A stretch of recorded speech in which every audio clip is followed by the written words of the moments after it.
Hello and welcome to episode 3 of these NoiseMap tutorials. In this tutorial we are assuming that you have created the noise model as described in episodes 1 and 2.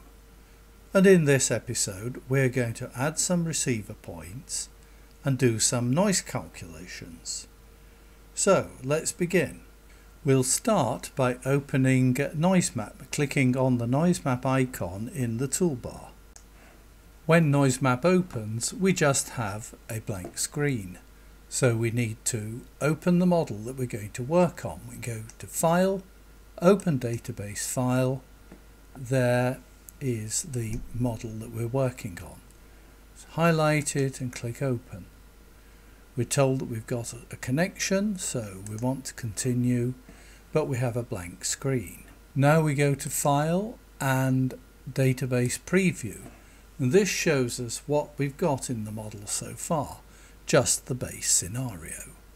So that's all we can do, and we'll load that.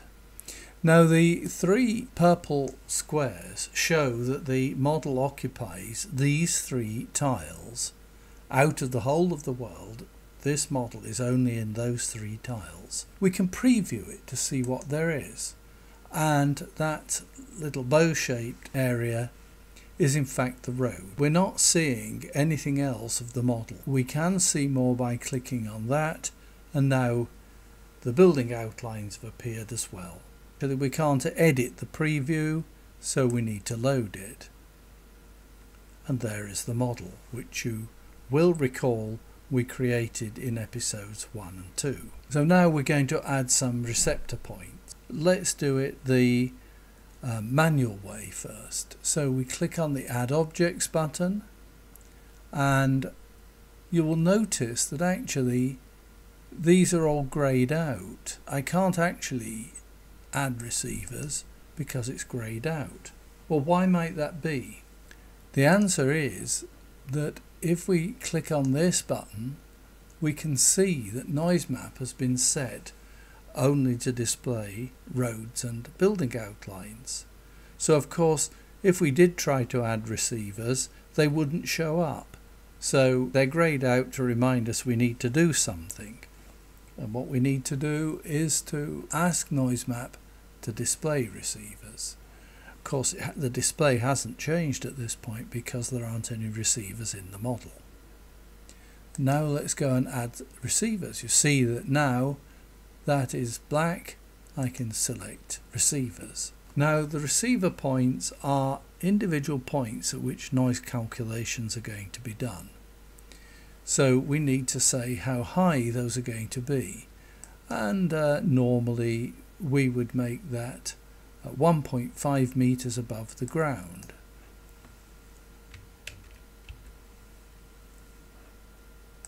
Now when we add manually, we click where we want the receptor points to be. So let's put one in the middle of this building here. The size of the blob is changeable, and the reason we might want to know the size is so that we can gauge more accurately that it's 1 meter from the facade.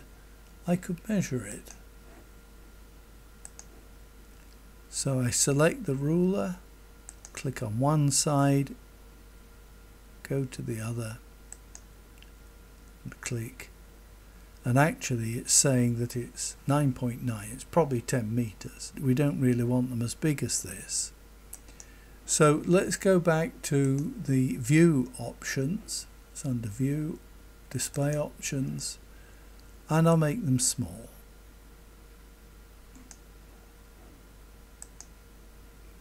How big is that? Click on one side, move to the other side, click. That's 1.4. It's 1.5 meters. That gives me some idea so I can place it the right distance from the building facade. I don't really want that object. I'm going to select it and press delete, and it's gone.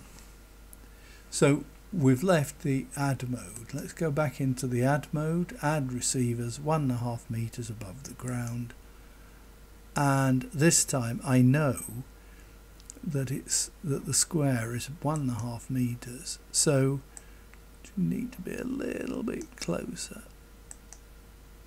So press escape, click again. Since it's 1.4 meters across, that will be 1 meter from the facade. Now you will notice there is a line coming out here, and this enables me to put in the angle of view. The angle of view is restricted by this building, so I click firstly on the left. You have to imagine you're standing here, click on the left, and then move round, click on the right, and then I right click, and here are the properties, and you see it's measured the angle of view. It's 1.5 meters above the ground. We need to give it some sort of identifier. We'll call it receiver 1, and actually it's at the building facade, so we need to do that. If we want to calculate for ground and first floor, let's put in we want to repeat, and we'll add 2.5 when we come to the second floor, which makes it 4 meters above the ground. Click apply. 1.5 plus 2.5 equals 4. Let's put some more in. So we're still in add mode. The green plus button is still pressed. So let's put another receiver in this building here. Now this time we get the angle of view. We do the left. You have to imagine you're standing at the building facade and looking away from the building. So you go to the left, and of course that is restricting the angle of view to that side, and on the other side, well, I suppose the angle of view is restricted by that building over there. Then I left click to terminate the addition, put in a name for the receiver, and you will see that the other details have been carried over from the one I've just added. So that's all we need to do. We can now add another one. Go to the left hand end of the field of view. It's actually over there. And to the right hand end of the field of view, which is there. And again, add the other details. Everything else is okay. Just tab away from that field and click apply. I'm still in add mode, and before I can save this, I need to leave add mode, which I can do by right clicking, and then I can go to commit the changes, and I'm going to save this to a child scenario because I've added some receiver points, and it might be that in a future development of this model I don't want to use those receiver points, so we'll make a child, okay, and then we've got to give that a name. So we'll say that with 3 receivers, because I think I might add more later on, we don't know.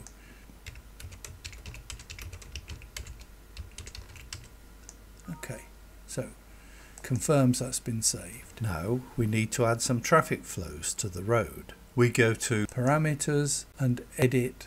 We go to the traffic flow manager, and we can see that there are no traffic flows in this model. We've only got one road, it's got no junctions, so it must have the same flow along it. Let's put it down. We remember it's called Glendon Road. So let's just assume some numbers, quite arbitrary for the moment. So we'll make the flow 10,000 vehicles. Let's make it 60 kilometers an hour and 10% heavy. And you'll notice I've added that to the 18-hour flow column. We're not doing day, evening and night at this stage. We're just going to calculate the L10 18 hour as we've got here. We can just close that. And now I need to apply it to the roads, because if I click on one of these roads, we see the properties show Glendon Road, but there's no flow assigned. Let's click on this. There's only one flow in the flow manager, Glendon Road, and there are the details. And I've applied it to that section of road. These sections of road don't have it. It says, do I want to apply this? Yes, I do. So that section of road now contains Glendon Road flows, but this doesn't. Now I can just do the same again, click apply. But if I've got a lot of segments, I'm going to spend a lot of time going all the way along. Is there a better way? Yes, there is. If I do Control R, you'll notice now that all those roads are selected. But you'll also notice that it says the flow is not common. That means that all these segments of road don't have the same flow on them.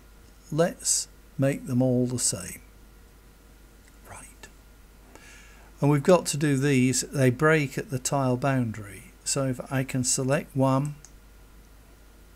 Oh yes, I want to apply those. Select one. Control R selects them both. They've got no flow, but I'll apply Glendon Road, and that's done. Now all these segments of road have got a flow, and I can do a calculation. So I'll select a receiver where I'm going to do the calculation. Go to Calculate, Selected Receivers, and I'm just going to do a summary printout. And it's using CRTN, and it's just going to give me the L10 18R 71. In fact, if I just extend this a little bit, there are the results for the ground floor and the first floor. I think that will be enough for this episode. Thank you very much for watching, and see you again soon, I hope. Goodbye.